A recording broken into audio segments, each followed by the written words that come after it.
متحد ہو تو بدل ڈالو نظام گلشن، منتشر ہو تو مرو شور کیوں مچاتے ہو۔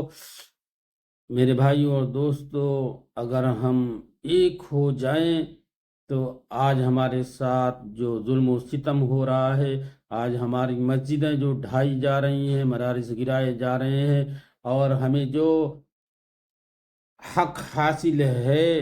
احتجاج کرنے کا حکومت کے سامنے، اگر ہم متحد ہو کر لڑیں، احتجاج کریں پرامن طریقے کے ساتھ، تو انشاءاللہ نظام بدل جائے گا۔ ہمارے ساتھ جو ظلم ہو رہا ہے وہ نہیں ہوگا۔ کل جو مسئلہ پیش آیا دھاراوی کے پاس، محبوب سبحانی مسجد کا کچھ حصہ جو ہے اللیگل بتا کر بی ایم سی جو ہے ٹیم آئی تھی اسے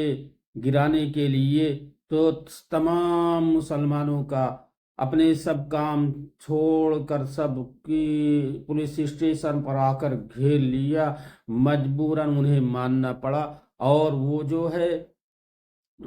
اس مسجد کو توڑنے سے مسلمانوں نے ایک ہو کر بچا لیا۔ اس لیے میرے بھائیوں اور دوستو، آج کے اس پرفتن دور میں، خاص طور سے ہندوستان میں، ہمیں ایک ہو کر رہنا ہے۔ ہماری لڑائی مسجد تک رہے مسلک کی، ہم مسجد سے باہر، باؤنڈری سے باہر نہ جائے، ہم آپس میں سمجھ لیں گے، لیکن کوئی دوسرا آئے گا تو ہم ایک ہو کر، ایک ساتھ، ایک مل کر کھڑے ہو جائیں گے، اس لیے کہ ہمارا نبی بھی ایک ہے، ہمارا خدا بھی ایک ہے، ہماری مسجد نبوی بھی ایک ہے، مسجد مکہ بھی ایک ہے۔